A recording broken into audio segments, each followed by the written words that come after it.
Hello పిల్లలు, ఇప్పుడు మనము కొన్ని ప్రభుత్వ సంస్థల గురించి తెలుసుకుందాం. మణిలాల్ రేషన్ కార్డును చేయించుకుందామనుకున్నాడు. దానివల్ల అతనికి నెలకు ఇంటికి కావలసిన కొన్ని వస్తువులను రేషన్ దుకాణం నుండి తెచ్చుకోవచ్చు అని. అప్పుడు తను మొదలు గ్రామ పంచాయత్ కార్యాలయానికి వెళ్ళాడు. అక్కడ ఆ గ్రామం యొక్క రెవెన్యూ కార్యదర్శి ఆ గ్రామం యొక్క ప్రజల దగ్గర నుండి వాళ్ల పంటల యొక్క వివరాలను తీసుకొని వాటికి రసీదులను ఇస్తున్నాడు.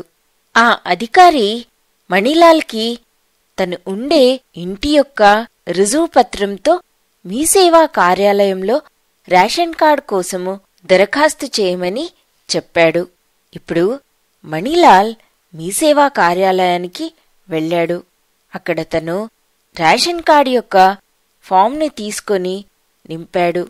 దానికి తన ఫోటో మరియు తన భూమికి సంబంధించిన పాస్బుక్ యొక్క జిరాక్స్ను కూడా ఇచ్చాడు. అప్పుడు తనకు వాళ్ళు ఒక రసీద్ని ఇచ్చి మణిలాల్ని మండల్ రెవెన్యూ కార్యాలయానికి 1 నెల తర్వాత రమ్మని చెప్పారు. ఈ మండల రెవెన్యూ కార్యాలయముందే ఇది చాలా పనులను చేస్తుంది. ఇది ప్రజలకు ప్రజా సంక్షేమ పథకాలు అందేటట్టుగా చూస్తుంది మరియు అవసరమున్న ప్రజలకు వాళ్ళ యొక్క సమస్యలకు అనగా వాళ్లకు కావలసిన ముఖ్యమైన పత్రాలు, ఉదాహరణకు కులము లేదా ఆదాయ పత్రాలు చేసివ్వడంలో సహాయం చేస్తుంది. ఇక్కడ భూములకు సంబంధించిన ఏవైనా గొడవలుంటే వాటిని కూడా పరిష్కరిస్తారు. ఈ కార్యాలయంలో అందరికైనా పెద్ద స్థాయిలో ఉన్న వ్యక్తిని తహసీల్దార్ అని అంటారు.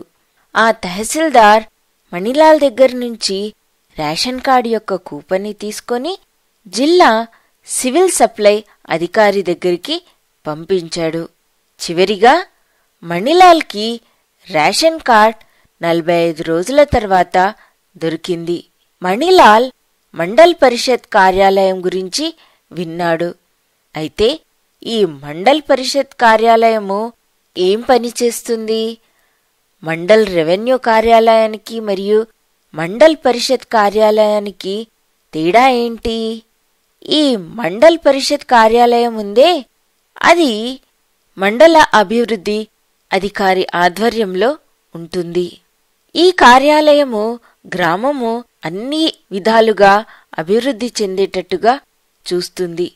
ఉదాహరణకు త్రాగే నీటిని సరఫరా చేయడము మరియు పంటలు పండించడానికి అంటే వ్యవసాయానికి నీళ్లను అందించడము, గ్రామంలోని ప్రజలకు మంచి విద్యా సదుపాయాలను కలిగించడము, అంతేకాకుండా ఆ గ్రామంలో రవాణా సౌకర్యాలను అనగా రోడ్లను మరమ్మత్తు చేయించడము, ఇలాంటివి చాలా రకాలైన పనులను ఈ మండల పరిషత్ కార్యాలయము చూసుకుంటుంది. ఈ కార్యాలయము చాలా రకాలైన అభివృద్ధి పనులను చేపడుతుంది. ఉదాహరణకు వ్యవసాయ రంగము, ప్రజల ఆరోగ్యము మరియు విద్యా అవకాశాలు మొదలైనవి. ఇలాంటి అన్ని సౌకర్యాలు కల్పించడానికి ఈ కార్యాలయము పనిచేస్తుంది. ఇవే కాకుండా మనకు ఇంకా వేరే ప్రభుత్వ కార్యాలయాలు కూడా ఉన్నాయి. ఉదాహరణకు పోలీస్ స్టేషన్. ఇది చట్టాన్ని అనుసరిస్తూ సమాజంలో జరిగే నేరాలను అరికడుతుంది. ఆరోగ్య అధికారి ఆధ్వర్యంలో చాలా ఆసుపత్రులు చాలా రకాలైన వ్యాధులతో బాధపడుతున్న జనాలకు ప్రతిరోజు చికిత్సను అందజేస్తారు. ఏవైనా క్లిష్టమైన పరిస్థితులుంటే అలాంటి వాటిని జిల్లా ఆసుపత్రులకు తరలిస్తారు. మనందరికీ తెలుసు, బ్యాంకులు చాలా ముఖ్యమైనవిని. ఈ బ్యాంకులు ప్రజలకు లోన్లను ఇస్తాయి, అనగా డబ్బును అప్పుగా ఇస్తాయి. మరియు ఈ ప్రజలు ఈ బ్యాంకులలో డబ్బును దాచుకుంటారు. అలా దాచుకున్న డబ్బుపై వాళ్లకు వడ్డీ కూడా లభిస్తుంది.